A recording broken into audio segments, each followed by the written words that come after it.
So, free will.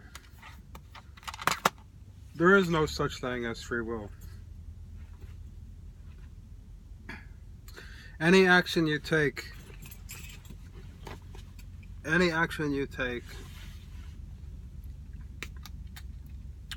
is decided before there's a sense of being conscious of making a decision. So every action you take is already initiated milliseconds before consciousness is aware of making a decision. Every action you take is begun milliseconds before there's a conscious awareness of having done anything.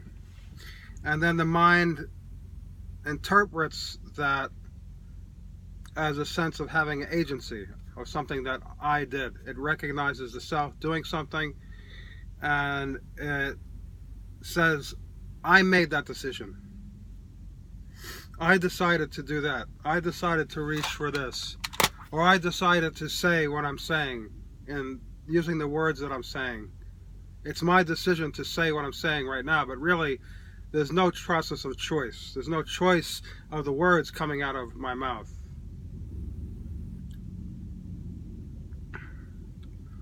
So there's maybe an intention to transmit information, but it didn't begin with making a decision.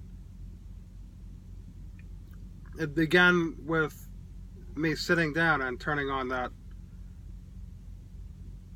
camera and thinking that I have to do something. But the whole process was set in motion beyond any choice. Because when we get to the place where the choice is, we can't find it. If we try to go back to the place of the choosing, in other words, if we go back, try to look back, and find the place of making the choice, we'll find there's nothing there. So let's say I want to make a choice about a type of fruit. All right, I'm going to think about a type of fruit. And there's many types of fruit. So the best I could do is look back, empty my mind, and think about fruit, and an image will pop up in my mind. And the first one that came up was an apple. I didn't choose the apple. I didn't choose the image of an apple. The best we can do is accept what's presented to us, or reject it. But even in the acceptance, there's an illusion of I'm doing something. It's free will, but it's the information that has been presented that suits the circumstances. Coming from I don't know where. That place of choosing is out of it's not accessible to me. And you could use this in anything you choose to think of or do. Let's say I want to, all right, I'm going to do something now. Now, there's a vast categories of things that I can do right now. I can look around this room just turning my head. I didn't choose to turn my head and look around the room. There's no free will involved in that. So I can sit here and try to do nothing, but I think that I have to make a choice to do something, or I think that I can choose to do nothing. I think that I have a choice of doing nothing. And doing nothing is not really a choice, it's just settling in. It's doing non-doing. It's understanding that I don't have to make choices, or I'm not in control, or I don't even have the ability to make choices. So it's more of an unfolding. And the whole process of life is an unfolding. And if you happen to be born in fortunate circumstances, the life will unfold in such pathways and patterns to be beneficial to you. So all the good things that happen to you, there's an identification with those events, with those patterns, of adaptation with the environment. There's an identification in a sense of self doing and what I did and what I am, and I am what I do. But really it's not. It's just one thing happening after another after another. It's just a seemingly endless chain of events, of causal events, of causality.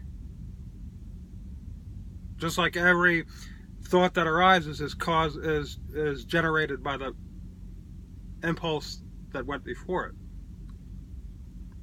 or the sensation that went before it.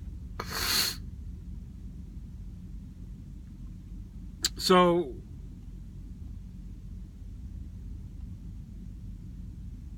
wisdom implies a sense of understanding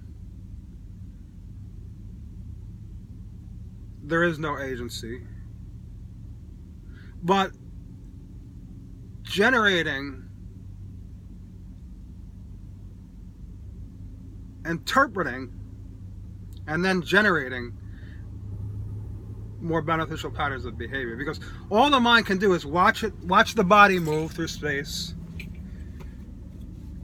right?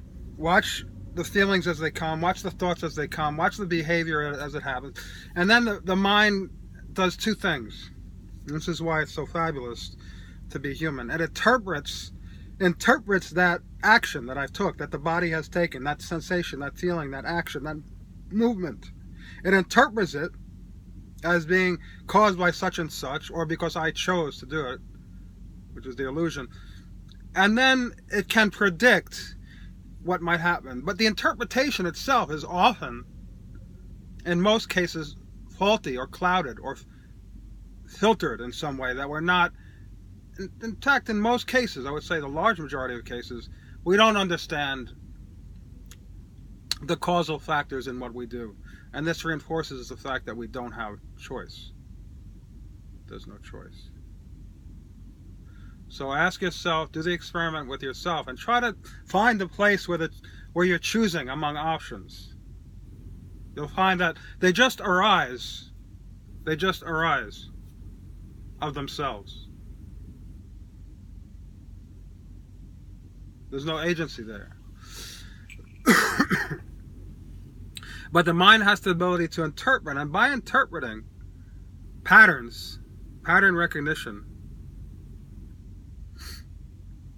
this patterning instinct that we have, it can generate new patterns and predictions. Right? So if you're in the flow or the unfolding of a better beneficial pattern of life, then you're in fortunate circumstances. But if you're caught up in patterns that are non-beneficial, that are unfortunate, that are conditioned in such a way that you can't access the natural intelligence, the purity of intelligence of the body, there is a natural intelligence in this system here, this very highly complex system. If I could just manifest the highest level of intelligence and knowledge, the highest order of intelligence and knowledge in the system, no one could deny there's different levels of intelligence. If I could access and manifest the higher levels of intelligence and allow for that unfolding, my life will be understandably richer.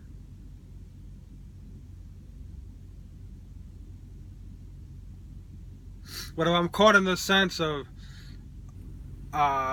it's all up to me and I make the decisions and I'm in control, and there's a lot of suffering in that,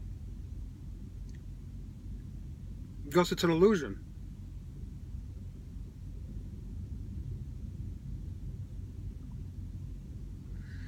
The best you can do is interpret things the best that you can, which is not very good, unless you break down all the patterns that have existed to cloud the purity of the mind, the purity of consciousness. And we do this by disciplining the mind.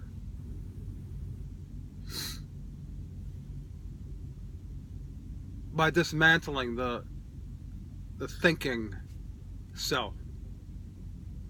And we go into a deeper layer of knowing, of knowledge, and of being.